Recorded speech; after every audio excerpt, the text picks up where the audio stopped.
Hi ಗೆಳೆಯರಿ, ಈ ಒಂದು ವಿಡಿಯೋದಲ್ಲಿ ಸಿಲಾಯಿ ಮಷೀನ್ಗೋಸ್ಕರ ಅಥವಾ ಹೊಲಿಗೆ ಯಂತ್ರಗೋಸ್ಕರ ಯಾವ ರೀತಿಯಾಗಿ ನಾವು ಅರ್ಜಿಯನ್ನು ಸೇವಾ ಸಿಂಧುವಿನಲ್ಲಿ ಸಲ್ಲಿಸಬಹುದು ಅನ್ನೋದನ್ನು ಈ ಒಂದು ವಿಡಿಯೋದ ಮುಖಾಂತರ ನಿಮಗೆ ತೋರಿಸಿಕೊಡುತ್ತೇನೆ.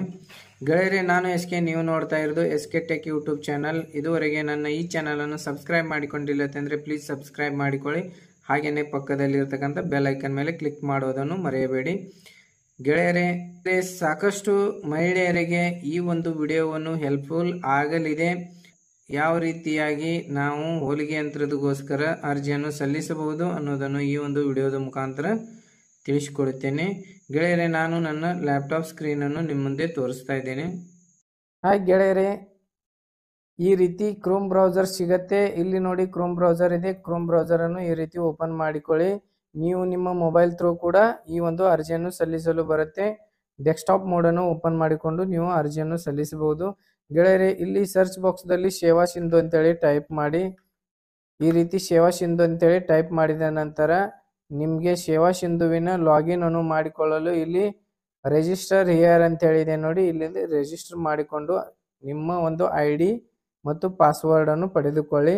ನಿಮಗೆ ಐ ಡಿ ಮತ್ತು ಪಾಸ್ವರ್ಡನ್ನು ಯಾವ ರೀತಿಯಾಗಿ ಪಡೆದುಕೊಳ್ಳಬಹುದು ಅನ್ನೋದನ್ನು ಬೇರೆ ಒಂದು ವಿಡಿಯೋದಲ್ಲಿ ನಾನು ತಿಳಿಸಿಕೊಟ್ಟಿದ್ದೇನೆ. ಅದರದ್ದು ಲಿಂಕ್ ಕೂಡ ಡಿಸ್ಕ್ರಿಪ್ಷನ್ ಬಾಕ್ಸ್ದಲ್ಲಿ ಕೊಟ್ಟಿದ್ದೇನೆ. ಆ ವಿಡಿಯೋವನ್ನು ಚೆಕ್ಔಟ್ ಮಾಡಿಕೊಳ್ಳಿ. ಅಲ್ಲಿಂದ ನೀವು ಯಾವ ರೀತಿಯಾಗಿ ಈ ಒಂದು ಸೇವಾ ಸಿಂಧುವಿಗೆ ರಿಜಿಸ್ಟರ್ ಮಾಡಬಹುದು ಅನ್ನೋದು ತೋರಿಸಿಕೊಟ್ಟಿದ್ದೇನೆ. ಗೆಳೆಯರೆ, ಆನಂತರ ಇಲ್ಲಿ ನೋಡಿ, ನಿಮ್ಮ ಯೂಸರ್ ನೇಮ್ ಕೇಳುತ್ತೆ, ಯೂಸರ್ ನೇಮ್ ಹಾಕಿ. ಆನಂತರ ಇಲ್ಲಿ ಪಾಸ್ವರ್ಡ್ ಕೇಳುತ್ತೆ, ಪಾಸ್ವರ್ಡ್ ಹಾಕಿ.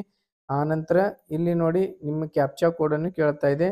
ಇಲ್ಲಿ ಕ್ಯಾಪ್ಚಾ ಕೋಡ್ ಇಲ್ಲಿ ಇದ್ದಂಥ ಕ್ಯಾಪ್ಚಾ ಕೋಡನ್ನು ಇಲ್ಲಿ ಎಂಟರ್ ಮಾಡಿ. ಎಂಟರ್ ಮಾಡಿ ನಂತರ ಸಬ್ಮಿಟ್ ಬಟನ್ ಮೇಲೆ ಕ್ಲಿಕ್ ಮಾಡಿ. ಆನಂತರ ಇಲ್ಲಿ ಅಪ್ಲೈ ಫಾರ್ ಸರ್ವಿಸಸ್ ಅಂತೇಳಿ ಇದೆ. ಇದರ ಮೇಲೆ ಕ್ಲಿಕ್ ಮಾಡಿ. ಕ್ಲಿಕ್ ಮಾಡಿಕೊಂಡು ವೇವ್ ಆಲ್ ಅವೈಲೇಬಲ್ ಸರ್ವಿಸ್ ಮೇಲೆ ಕ್ಲಿಕ್ ಮಾಡಿ. ಇಲ್ಲಿ ನೋಡಿ, ಸರ್ಚ್ ಅಂತೇಳಿ ಇದೆ ನೋಡಿ. ಇಲ್ಲಿ ಒಂದು ಬಾಕ್ಸ್ ಇದೆ. ಸರ್ಚ್ ಬಾಕ್ಸ್ದಲ್ಲಿ ನೀವು SEW ಅಂತೇಳಿ ಟೈಪ್ ಮಾಡಿ. SEW ಅಂತೇಳಿ ಟೈಪ್ ಮಾಡಿದಾಗ ಇಲ್ಲಿ ನೋಡಿ, sewing machine scheme for women under D Devaraj Arasu backward classes department ಅಂತೇಳಿ ಬಂದಿದೆ ನೋಡಿ. ಇದ್ರ ಮೇಲೆ ಕ್ಲಿಕ್ ಮಾಡಿ. ಕ್ಲಿಕ್ ಮಾಡಿಕೊಂಡಾಗ ಇಲ್ಲಿ ನೋಡಿ, ಬ್ಯಾಕ್ವರ್ಡ್ ಕ್ಲಾಸಸ್ ವೆಲ್ಫೇರ್ ಡಿಪಾರ್ಟ್ಮೆಂಟ್ ಅಂತೇಳಿ ಬಂದಿದೆ ನೋಡಿ. ಡಿ ದೇವರಾಜ್ ಅರಸು ಹಿಂದುಳಿದ ವರ್ಗಗಳ ಅಭಿವೃದ್ಧಿ ನಿಗಮದ ಅಡಿಯಲ್ಲಿ ಮಹಿಳೆಯರಿಗೆ ಹೊಲಿಗೆ ಯಂತ್ರ ಅಂತೇಳಿ ಬಂದಿದೆ ನೋಡಿ. ಇಲ್ಲಿ ನೋಡಿ, ನಿಗಮವನ್ನು ಆಯ್ಕೆ ಮಾಡಿ ಅಂತೇಳಿದೆ. ನಿಗಮ ಒಂದೇ ಇರೋದ್ರಿಂದ ಇಲ್ಲಿ ನೋಡಿ, D Devaraj Arasu backward classes select ಮಾಡಿಕೊಳ್ಳಿ. ಆನಂತರ ಫೈನಾನ್ಷಿಯಲ್ ಇಯರ್ ಸೆಲೆಕ್ಟ್ ಮಾಡಿಕೊಳ್ಳಿ. ಆನಂತರ ಇಲ್ಲಿ ಅಥೆಂಟಿಕೇಟ್ ಕೇಳುತ್ತೆ. ಅಥೆಂಟಿಕೇಟ್ ಮೇಲೆ ಕ್ಲಿಕ್ ಮಾಡಿ. ಅಥೆಂಟಿಕೇಟ್ ಮೇಲೆ ಕ್ಲಿಕ್ ಮಾಡಿಕೊಂಡಾಗ ಈ KYC ಸರ್ವಿಸ್ ಓಪನ್ ಆಗುತ್ತೆ. ಇಲ್ಲಿ ನಿಮ್ಮ ಆಧಾರ್ ಸಂಖ್ಯೆಯನ್ನು ಎಂಟರ್ ಮಾಡಿ. ಆನಂತರ ಗೆಟ್ OTP ಮೇಲೆ ಕ್ಲಿಕ್ ಮಾಡಿ. ನಿಮ್ಮ ಒಂದು ಆಧಾರ್ ಕಾರ್ಡ್ಗೆ ಲಿಂಕ್ ಇರುವಂತಹ ಮೊಬೈಲ್ ನಂಬರ್ಗೆ ಒಂದು OTP ಅನ್ನು ಹೋಗಿರುತ್ತೆ. ಆ OTP ಅನ್ನು ಎಂಟರ್ ಮಾಡಿಕೊಂಡು ಸಬ್ಮಿಟ್ ಬಟನ್ ಮೇಲೆ ಕ್ಲಿಕ್ ಮಾಡಿ. ಸಬ್ಮಿಟ್ ಬಟನ್ ಮೇಲೆ ಕ್ಲಿಕ್ ಮಾಡಿಕೊಂಡು ಆನಂತರ ಗೆಟ್ ಆಧಾರ್ ಡೀಟೇಲ್ಸ್ ಮೇಲೆ ಕ್ಲಿಕ್ ಮಾಡಿ. ಇಲ್ಲಿ ನಿಮ್ದೊಂದು ಅಪ್ಲಿಕೇಶನ್ ನೇಮ್ ಆಟೋಮೆಟಿಕ್ ತಗೊಳುತ್ತೆ. ಆನಂತರ ಇಲ್ಲಿ ಪೋಷಕರ ಹೆಸರನ್ನು ನೀವು ಇಲ್ಲಿ ಎಂಟರ್ ಮಾಡಿ. ತಂದೆ, ತಾಯಿ ಅಥವಾ ಪತಿಯ ಹೆಸರನ್ನು ಇಲ್ಲಿ ಎಂಟರ್ ಮಾಡಿ. ಎಂಟರ್ ಮಾಡಿದ ನಂತರ ಇಲ್ಲಿ ನೀವು ಇಲ್ಲಿ ಫಿಮೇಲ್ ಅಂತೇಳಿ ಸೆಲೆಕ್ಟ್ ಮಾಡಿಕೊಳ್ಳಿ. ಫಿಮೇಲ್ ಅಂತೇಳಿ ಸೆಲೆಕ್ಟ್ ಮಾಡಿಕೊಂಡಾಗ ಇಲ್ಲಿ ವಯಸ್ಸು ಕೇಳುತ್ತೆ, ವಯಸ್ಸು ಹಾಕಿ. ಆನಂತರ ಇಲ್ಲಿ ಧರ್ಮ ಕೇಳುತ್ತೆ, ಈ ಥರ ಧರ್ಮ ಹಾಕಿ. ಆನಂತರ ಪಡಿತರ ಚೀಟಿ ಸಂಖ್ಯೆ ಕೇಳುತ್ತೆ, ಇಲ್ಲಿ ಪಡಿತರ ಚೀಟಿ ಸಂಖ್ಯೆ ಹಾಕಿ. ಅಥವಾ ರೇಷನ್ ಕಾರ್ಡ್ ಕೇಳುತ್ತೆ, ರೇಷನ್ ಕಾರ್ಡ್ ಸಂಖ್ಯೆಯನ್ನು ಇಲ್ಲಿ ಎಂಟರ್ ಮಾಡಿ. ಆನಂತರ ಆರ್ಥಿಕ ವರ್ಗೀಕರಣ ಕೇಳುತ್ತೆ, ಇಲ್ಲಿ ಆರ್ಥಿಕ ವರ್ಗೀಕರಣ ಹಾಕಿ. ಆನಂತರ ಇಲ್ಲಿ ಮೊಬೈಲ್ ಸಂಖ್ಯೆ ಕೇಳುತ್ತೆ, ಮೊಬೈಲ್ ಸಂಖ್ಯೆ ಇಲ್ಲಿ ಹಾಕಿ. ಆನಂತರ ಇಲ್ಲಿ ಜಾತಿ ಪ್ರಮಾಣ ಪತ್ರದ ಒಂದು RD ಸಂಖ್ಯೆ ಕೇಳುತ್ತೆ, ಇಲ್ಲಿ ನಿಮ್ದೊಂದು ಜಾತಿ ಪ್ರಮಾಣ ಪತ್ರ ಮೇಲೆ ಇರ್ತಕ್ಕಂಥ RD ನಂಬರನ್ನು ಇಲ್ಲಿ ಎಂಟರ್ ಮಾಡಿ. ಆನಂತರ ಇಲ್ಲಿ ವಾರ್ಷಿಕ ಆದಾಯ ಎಷ್ಟು ಇದೆ ಅನ್ನೋದು ಇಲ್ಲಿ ಸೆಲೆಕ್ಟ್ ಮಾಡಿಕೊಳ್ಳಿ. ಆನಂತರ ಜಾತಿ ಪ್ರಮಾಣ ಪತ್ರದಲ್ಲಿರುವ ಹೆಸರು ಇಲ್ಲಿ name as per caste certificate ಅಂತೇಳಿ ಕೊಟ್ಟಿದ್ದಾರೆ. ಕರೆಕ್ಟಾಗಿ ಇದು ಆಟೋಮೆಟಿಕ್ಲಿ ತಗೊಳುತ್ತೆ. ಆನಂತರ ಇಲ್ಲಿ ಆದಾಯ ಪ್ರಮಾಣ ಪತ್ರದ ಒಂದು RD ಸಂಖ್ಯೆಯನ್ನು ನಮೂದಿಸಿ. ಆನಂತರ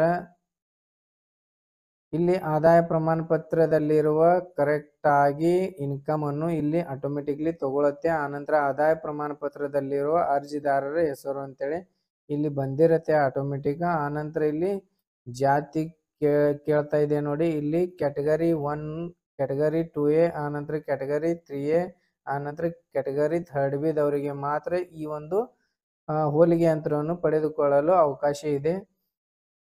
ಆನಂತರ ಗೆಳೆಯರೆ, ಇಲ್ಲಿ ಅರ್ಜಿದಾರರು ಅಥವಾ ಕುಟುಂಬ ಸದಸ್ಯರು ಸರ್ಕಾರಿ ನೌಕರಿ ಅಥವಾ ಅರೆ ಸರ್ಕಾರಿ ನೌಕರಿದಲ್ಲಿ ಉದ್ಯೋಗದಲ್ಲಿರುವರೇ ಅಂತೇಳಿ ಕೇಳ್ತಾ ಇದೆ. ಇಲ್ಲಿ ನೋ ಅಂತೇಳಿ ಸಿಲೆಕ್ಟ್ ಮಾಡಿ. ಆನಂತರ ವಿಕಲಚೇತನ ಆಗಿದ್ದಲ್ಲಿ ಇಲ್ಲಿ ವಿಕಲಚೇತನ ಎಸ್ ಅಂತೇಳಿ ಟೈಪ್ ಮಾಡಿ. ಅದರ್ವೈಸ್ ವಿಕಲಚೇತನ ಇರಲಿಲ್ಲ ಅಂತಂದ್ರೆ ನೋ ಅಂತೇಳಿ ಟೈಪ್ ಮಾಡಿ. ಆನಂತರ ವೈವಾಹಿಕ ಸ್ಥಿತಿ ಕೇಳ್ತಾ ಇದೆ. ಮ್ಯಾರಿಡ್ ಇದ್ರೆ ಮ್ಯಾರಿಡ್ ಹಾಕಿ, ಅನ್ಮ್ಯಾರಿಡ್ ಇದ್ರೆ ಅನ್ಮ್ಯಾರಿಡ್ ಹಾಕಿ. ಆನಂತರ COVID-19 ನಿಂದ ನಿಮ್ಮ ಸಂಗಾತಿ ಸಾವನ್ನಪ್ಪಿದ್ದರೆ ಇಲ್ಲಿ ಎಸ್ ಅಂತೇಳಿ ಹಾಕಿ, ಅದರ್ವೈಸ್ ನೋ ಅಂತೇಳಿ ಹಾಕಿ. ನೀವು ತರಬೇತಿ ಪ್ರಮಾಣ ಪತ್ರವನ್ನು ಹೊಂದಿದ್ದೀರಾ ಅಂತೇಳಿ ಕೇಳ್ತಾ ಇದೆ. ಇಲ್ಲಿ ನೀವು ತರಬೇತಿ ಪ್ರಮಾಣ ಪತ್ರ ಕಂಪಲ್ಸರಿ ಇರುವಂಥದ್ದು. ತರಬೇತಿ ಪ್ರಮಾಣ ಪತ್ರ ಇದ್ರೆ ಮಾತ್ರ ಈ ಸೇವಿಂಗ್ ಮಷಿನ್ಗಳನ್ನು ನೀವು ತಗೊಳ್ಳಿಕ್ಕೆ ಅರ್ಹರಾಗ್ತೀರಾ. ಇಲ್ಲಿ ಎಸ್ ಅಂತೇಳಿ ಟೈಪ್ ಮಾಡಿ. ಆನಂತರ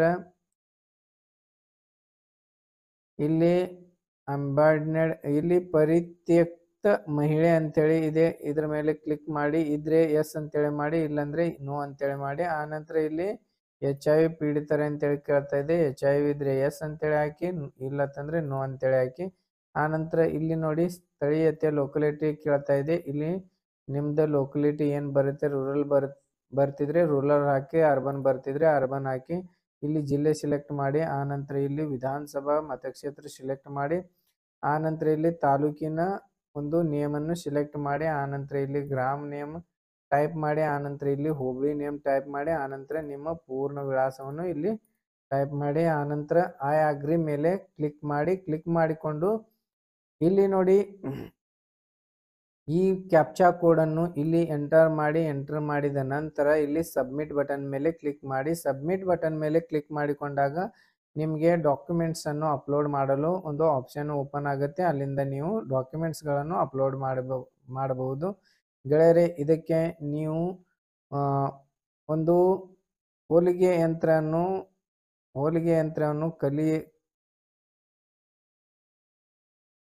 ಯಂತ್ರದ ಒಂದು ಸರ್ಟಿಫಿಕೇಟ್ ಅನ್ನು ಹಚ್ಚಬೇಕಾಗ್ತದ. ಆನಂತರ ನಿಮ್ದೊಂದು ಆಧಾರ್ ಕಾರ್ಡ್ ಪ್ರತಿಯನ್ನು ಹಚ್ಚಬೇಕು, ಅಪ್ಲೋಡ್ ಮಾಡಬೇಕು. ಆನಂತರ ನಿಮ್ದ ರೇಷನ್ ಕಾರ್ಡ್ ಅನ್ನು ಅಪ್ಲೋಡ್ ಮಾಡಬೇಕು. ಆನಂತರ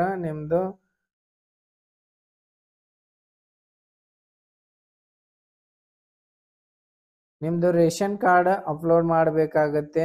ಆನಂತರ ಹೋಲಿಗೆ ಯಂತ್ರದ ಸರ್ಟಿಫಿಕೇಟ್ ಅನ್ನು ಅಪ್ಲೋಡ್ ಮಾಡಿ.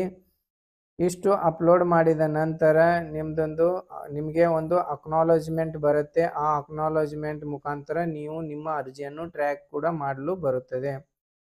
ನಿಮ್ಗೇನಾದರೂ ಅರ್ಜಿಯನ್ನು ಸಲ್ಲಿಸಲು ಬರದಿದ್ದೇ ಪಕ್ಷದಲ್ಲಿ ಈ ಒಂದು ವಿಡಿಯೋದ ಡಿಸ್ಕ್ರಿಪ್ಷನ್ ಬಾಕ್ಸ್ದಲ್ಲಿ ನನ್ನ ಕಾಂಟ್ಯಾಕ್ಟ್ ನಂಬರ್ ಕೂಡ ಕೊಟ್ಟಿದ್ದೇನೆ. ಅದರ ಮುಖಾಂತರ ನೀವು ಕಾಂಟ್ಯಾಕ್ಟ್ ಮಾಡಿ ಡೈರೆಕ್ಟ್ ಆಗಿ ನಾನು ಅಪ್ಲಿಕೇಶನ್ ಅನ್ನು ಹಾಕಿ ಕೊಡುತ್ತೇನೆ.